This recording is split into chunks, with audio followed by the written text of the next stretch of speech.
right, that's not the actual title, but that is the actual title.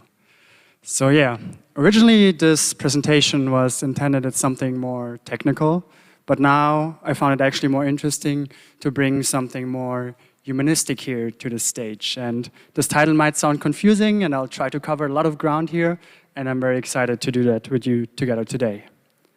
So a bit of a preface. So yeah, my background here is quite diverse. So I used to be a software engineer for a while. I used to work in research, and now I'm a bit more in a coordinative perspective, but I'll actually get right into it to give you a bit more of that. So values. I'll start with talking about values of individuals in the ecosystem and how I perceive different people here and where I allocate myself as well, and then give you a bit more of a landscape of different companies, different parts of the ecosystem in this value framework. Then I'll talk a bit about economical and political games, truth, cults, the bubble, and I'll try to tie that all together at the end, even though it might sound confusing now. It will make a lot more sense when I go into it.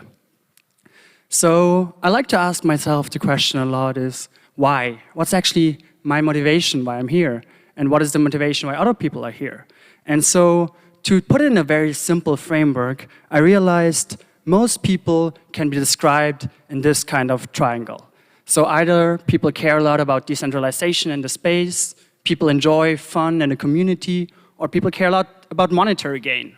And often that gets a bit disguised, or it's not very clear. And so it's really nice to have very direct conversations with people about that. And for me personally, it has been a bit like that. So I started with a lot of idealism. I realized at some point there's also a lot of money to be made here, which is often not directly talked about that much. But in the end, I stayed because of the people and the community, and I'm slowly going back towards more idealism and impact. But if we look at the space overall, actually it makes sense to extend this framework a bit and add one more, the intellectual challenge, which is very interesting for a lot of us here. And so if we do that, and we try to map the space a bit, so then we get to a landscape which looks a bit like this. And for me, that was pretty interesting to just allocate different parts of the ecosystem and also see like, where does it fit? Where could I personally fit with my values? And this is not the full truth, but I found it really interesting to map the landscape a bit like that, and maybe that's helpful or interesting to one of you. Yeah, continuing here towards the games we're playing, the economic games in the ecosystem. So there was a really good talk recently this week by Christoph Schlegel from Freshbots.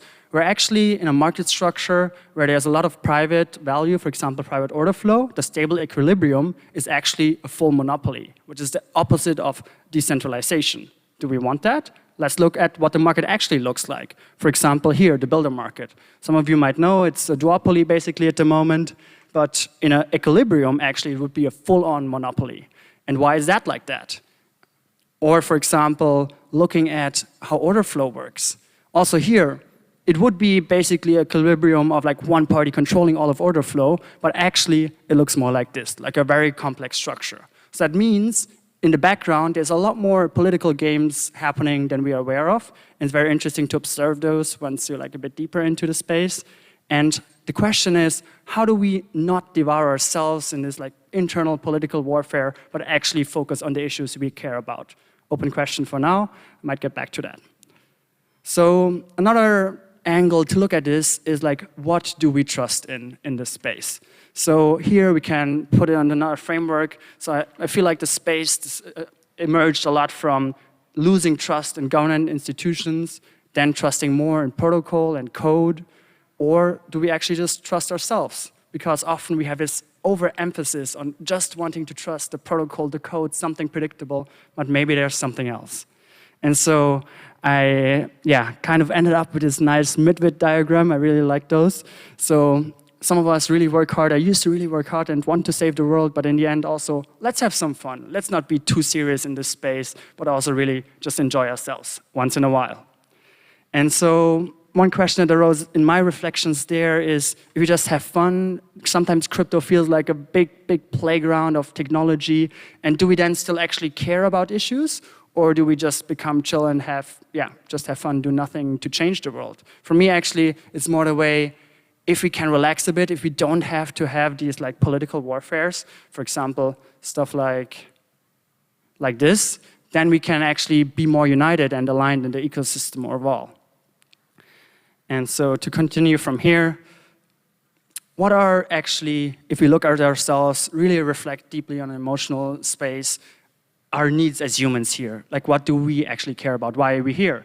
And what makes us happy? For me, actually, it's really mostly about the people, and to be more seen as like a whole human being, to be sometimes confidently insecure and not know things, that's something which really fulfills me. And that's also a reason why things like this place here as a conference, but for me it feels more than a conference with the cozy spaces, the smaller groups, or pop-up cities have been thriving, where you actually get a feeling of community. But then also there's other dangers there. If we become such a closed ecosystem of like community really close to each other, but then there can also be, you see myself there at Berlin, for example, it can sometimes become almost cult-like. We're like a bubble in ourselves. So what about this vibe that the whole ecosystem feels a bit like a bubble with its own language and we don't actually know how to talk anymore with the outside world? Is that a danger as well? And so I realized in a very interesting conversation with Phil Diane that the world is actually watching us a lot more closely than we think. For example, the New York Fed recently published a paper in August where they were looking at tornado cash sanctions. And I was astonished by the amount of detail, how they actually understand the builder landscape and the graphs I showed you before. So I think it's also time to start talking to this world and not only see them as the enemy, but maybe find a more collaborative approach there. So to conclude, based on all of this, we're in a fucking complex space here, but sometimes you're a bit too much stuck in your head because we try to build protocols which predict every single edge case, but by evaluating things, we can also trust more our intuition, be humans, be vulnerable, be stupid. Like, I often also have this imposter syndrome, even though we work really closely with Ethereum researchers and we're like very deep in the ecosystem, that like, I know nothing, but all of us sometimes feel like that. And even though we can still create things, we can dare to also be on stage once in a while, like myself here, and sometimes peek outside of the bubble, talk to people outside of the space, try to speak their language, and put things in like simple words and simple frameworks, like I tried to do it here today. Thank you. Thank you. Hi, good to have you here. Any questions? I do have one. Like, what do you think is the way for us to break out of the bubble? Because the language is so different, you know. How do we start? Like, understand where other people come from. Like, start from the other person's starting point. Bring things into really simple words, simple language, find analogies from other people's world, and to describe it from there, and then bring them closer in. Is that how you unbro your mom? Yeah, I'm still struggling with that, but I'm making some progress slowly. My dad is easier. Cool. Do we have any question from the audience? Any question?